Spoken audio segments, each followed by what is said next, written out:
ابھی میرے ذہن میں ایک بات اور آئی، وہ بھی عرض کر دوں دعا کے حوالے سے، چونکہ اب دعا کا وقت ہے۔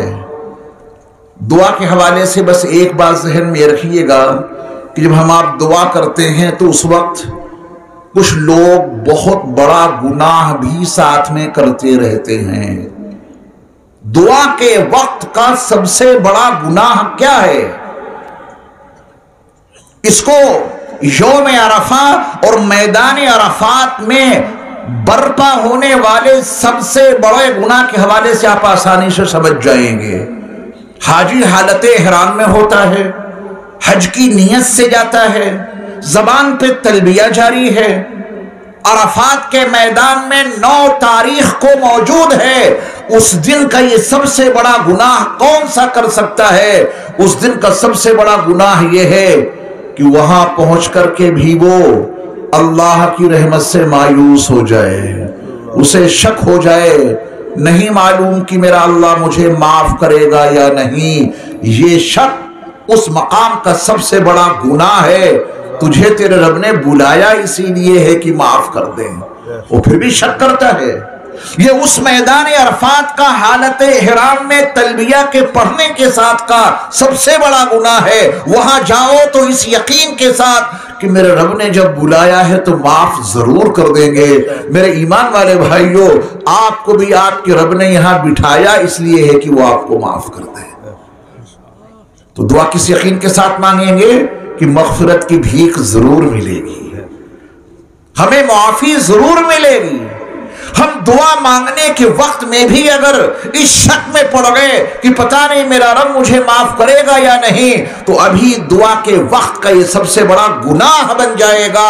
یقین بناؤ، پختہ یقین رکھو، عزم مصمم اندر برپا کرو کہ میرے رب نے جب یہاں بلایا ہے اور اتنی دیر تک بٹھلایا ہے اور دعا میں شریک ہونے کی توفیق عطا فرمائی ہے، اور تمام عبادتوں کا مغز جب دعا ہی ہے، تو میرا رب مجھے معاف ضرور کرے گا، میرا رب مجھے مغفرت کی بھیک ضرور عطا کرے گا۔ اس یقین سے مانگیں گے دعا انشاءاللہ۔ 4 قبلے یاد کر لیجئے۔ عبادت کا قبلہ اللہ، تمام عبادتیں اللہ ہی کے لیے ہیں۔ التحیات للہ والصلوات والطیبات۔ ہم روزانہ قاد اولا میں، قاد اخیرہ میں اپنی عبادات کے جذبات کو اللہ کی بارگاہ میں یہ کہتے ہوئے پیش کرتے ہیں، تمام قولی عبادتیں، تمام فعلی عبادتیں، تمام مالی عبادتیں اے اللہ بس آپ کے لیے ہیں۔ عبادت کا کوئی عمل آپ کے علاوہ کے لیے کیا ہی نہیں جا سکتا، کیونکہ آپ ہی اکیلے معبود ہیں، آپ کے علاوہ کوئی معبود نہیں، تو عبادت کا کوئی عمل آپ کے علاوہ کسی کے لیے کیا ہی نہیں جا سکتا۔ عبادت کا قبلہ اللہ، اطاعت کا قبلہ رسول اللہ۔ من یطیع الرسول فقد اطاع اللہ۔ اللہ رب العزت والجلال نے اپنے رسول علیہ السلام کو یہ مقام و مرتبہ عطا کر دیا کہ وہ اطاعت کے قبلہ ہیں، تم ان کی اطاعت کر لو بس اللہ کی اطاعت ہو گئی۔ تو اطاعت کا قبلہ رسول اللہ صلی اللہ علیہ وسلم۔ نماز کا قبلہ بیت اللہ۔ ہم جہاں کہیں بھی ہوتے ہیں وہ رخ تلاش کرتے ہیں، دھرتی کے کسی بھی حصے میں ہو، فضاؤں میں ہو یا سمندروں کے سینے کو چاک کرتے ہوئے آپ کا جہاز جا رہا ہے، جہاں بھی نماز ادا کرنی ہے آپ کو قبلے کے رخ کی تلاش ہوتی ہے نا؟ کیوں؟ نماز کا قبلہ بیت اللہ ہے۔ یہ 3 قبلے یاد ہو گئے آپ کو۔ عبادت کا قبلہ اللہ، اطاعت کا قبلہ رسول اللہ، اور نماز کا قبلہ بیت اللہ۔ اب توجہ دیجئے، جو ہماری گفتگو کا موضوع ہے دعا کا قبلہ۔ دعا کا قبلہ ہے عرش اللہ۔ یاد رکھیں گے دعا کا قبلہ کیا ہے؟ عرش اللہ۔ اب عام طور پہ دعا کرنے والے ساتھی دعا کے وقت دعا کے قبلے کا خیال نہیں رکھ پاتے۔ ہم اور آپ جب دعا مانگنے کے لیے ہاتھ اٹھاتے ہیں تو کتنے ساتھی ایسے ہیں جو اپنے ہاتھوں کی انگلیاں ایک دوسرے میں ڈال کے ایسے دعا کرتے ہیں.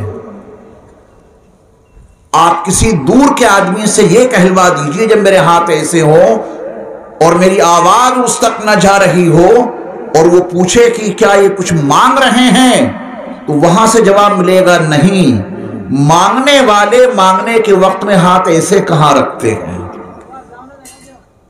بعض لوگ دعا کے وقت میں پوری دعا میں ہاتھوں کو ایسے رگڑتے رہتے ہیں.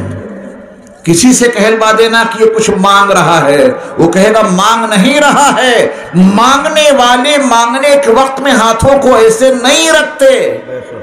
ہم سے اور آپ سے سمجھدار دنیا کا فقیر ہے. یہ دنیا کا فقیر جب فقیروں سے مانگتا ہے تو ہاتھ ایسے کر دیتا ہے، صاحب اس میں کچھ دے دو. اپنا دامن پھیلا دیتا ہے، صاحب اس میں کچھ ڈال دو. کاسے گدائی پھیلا دیتا ہے، صاحب اس میں کچھ دے دو. اور ہم اور آپ اللہ کی بارگاہ کے فقیر ہیں. یا ایھا الناس انتم الفقراء الی اللہ، اے انسانوں تم سب کے سب اللہ کی بارگاہ کے فقیر ہو. اللہ غنی کے دربار کے ہم اور آپ فقیر ہیں. اور فقیر ایسے کہ اللہ نے ہمیں اور آپ کو جو کاسے گدائی دیا تھا، مانگنے کا جو برتن دیا تھا، ہاتھوں کی. آپ راشن کی دکان پہ راشن لینے جاتے ہیں تو تھیلا لے جاتے ہوں گے تاکہ اس میں راشن لے کر کے آئیں. کہیں پانی لینے جاتے ہیں تو کوئی بالٹی لے جاتے ہوں گے یا کوئی کین لے جاتے ہوں گے تاکہ اس میں سے پانی بھر کے لائیں. ضروریات کا سامان لینے جاتے ہیں تو کوئی نہ کوئی باکس ہوتا ہے، کوئی نہ کوئی چیز ہوتی ہے جس میں آپ سامان لے کر کے آتے ہیں. کھیتی باڑی کرنے جاتے ہیں کھیت میں، اور جب غلہ تیار ہو جاتا ہے تو خالی ہاتھ جاتے ہیں یا کوئی چیز لے کے جاتے ہیں جس میں غلہ بھر کے لاتے ہیں، کوئی چیز لے جاتے ہیں. اللہ تعالیٰ نے اپنے سے مانگنے کے لیے اگر بالٹی کی شرط لگا دی ہوتی کہ بالٹی لاؤ گے تو ملے گا، اور رات کو 12 بجے آپ کو کوئی ضرورت پیش آ گئی اللہ سے کچھ مانگنے کی اور وہاں بالٹی دستیاب نہیں ہے، تو آپ اپنے اللہ سے کیسے مانگتے ہیں؟ اگر اللہ تعالیٰ نے کسی تھیلے کی قید لگا دی ہوتی کہ تھیلا لاؤ گے تو تمہیں ملے گا، اور جب ضرورت پیش آئی تو وہاں تھیلا نہیں ہے، تو کیسے لوگے اللہ تعالیٰ سے؟ اللہ تعالیٰ نے کسی برتن کی قید نہیں لگائی، کسی بالٹی اور تھیلے کی قید نہیں لگائی. برتن ہمارے ہاتھوں کی شکل میں ہمیں اور آپ کو دے دیا. جب تمہیں مجھ سے کچھ بھی چاہیے، جب تم کو مجھ سے کچھ بھی مانگنا ہو، کسی الگ سے برتن لانے کی ضرورت نہیں ہے. بس اپنے ہاتھوں کو میرے بارگاہ میں اٹھانا اور اپنے ہاتھوں کو پھیلا کے مجھ سے مانگنا. جو مانگو گے میں تم کو عطا کر دوں گا. ابھی برتن بھی ہمارا الٹا ہے.